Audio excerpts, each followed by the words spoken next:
Microdema here. Be a warrior, not a warrior. So tonight when I was praying about what to talk about, the Lord actually showed me the cover of my own book. And by that, I don't mean he meant for me to plug it tonight, though that's kind of inevitable with this type of video. But Melchizedek is the title, Kings and Priests. And he wanted me to talk about who Melchizedek was. He's a mysterious figure in the Bible. And for someone like myself who has a history degree, he's a very interesting figure in general because of who he was, where he was, and what was going on in the world when he existed. So he lived in Abraham's time.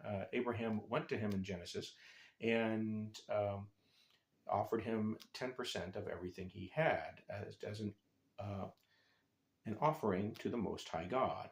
Okay, so Melchizedek was a king and a priest who reigned over the city of Salem, which was east of Israel. And he was an important figure in the respect that he represents something that existed before Abraham, but after Noah.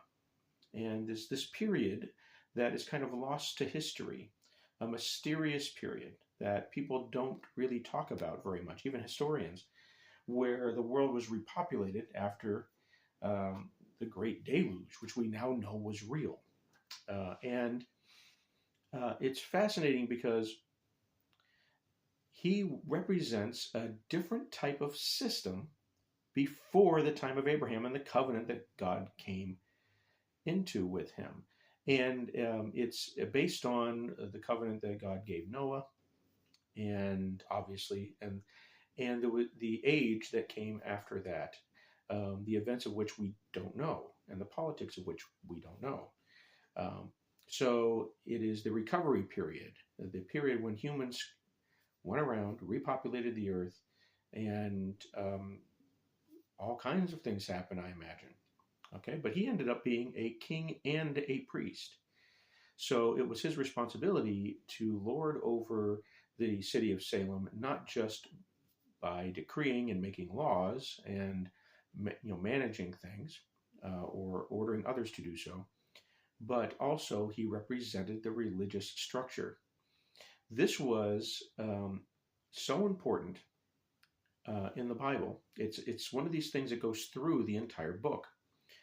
There are many mentions of Christ being the king and a priest in the order of Melchizedek.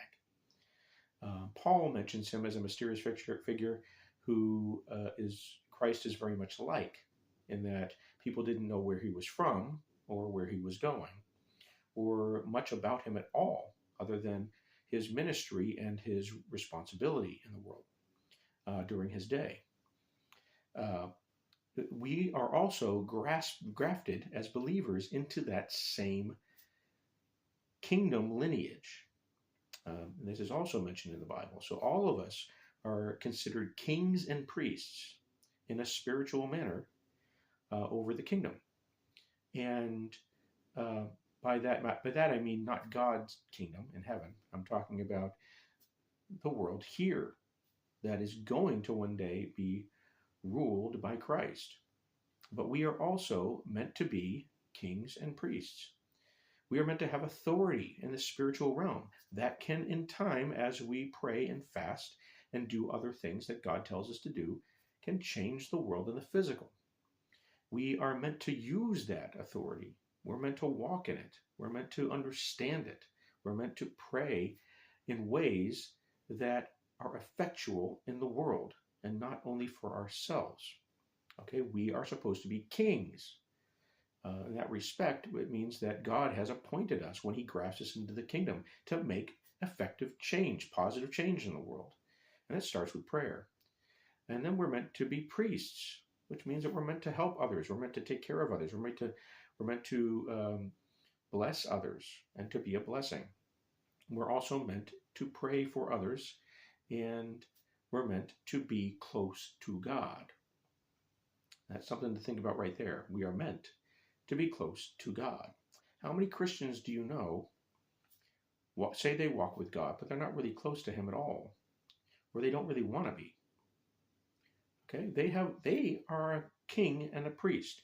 So we have to embrace this identity and walk in it just as the original person did, just as Melchizedek did himself, and just as Christ did, as much as we can. If we have trouble doing it, we can go to God and ask him for help, and he will bless us. Kings and priests have certain responsibilities, but they also have certain perks. God gives us spiritual gifts. He gives us tasks. He gives us purpose. He gives us provision when we do what he tells us to do. And as we do it, as we walk these things out, and as we allow him to grow our faith through trials and tribulations, and without getting upset at him too much anyway, he also entrusts us with more. Okay, this is a very different type of walk than the world walks. It's something that is meant to establish us in the spiritual realm along with our prayers. And we pray that God's will be done on this earth because we represent him when we walk in this manner. So that is Melchizedek.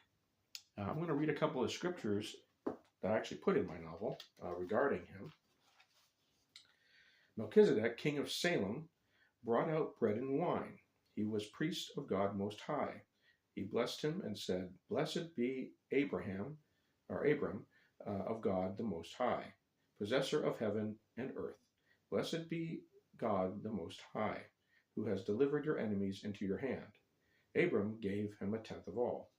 And then in Psalms 110:4, Yahweh has sworn and will not change his mind. You are a priest forever in the order of Melchizedek. So not only was it mentioned in the New Testament that Christ was in the order of Melchizedek, but it's also mentioned in the Psalms predicting his coming. Something to think about there. All right. So that's all I needed to talk about tonight. The Lord just impressed me to do that. If you want to check out my books, they're on Amazon under Michael Cordima. And if you have any questions about them, or if you need any more information about where to get them, you can go to melchizedeknovel.com, melchizedeknovel.com. It's spelled Melchizedek. I know, your first book, and it's a tough one to write. You can also write the sequel in there, put that in there. It's easier to remember, The Angry Prophet, and you'll find both books.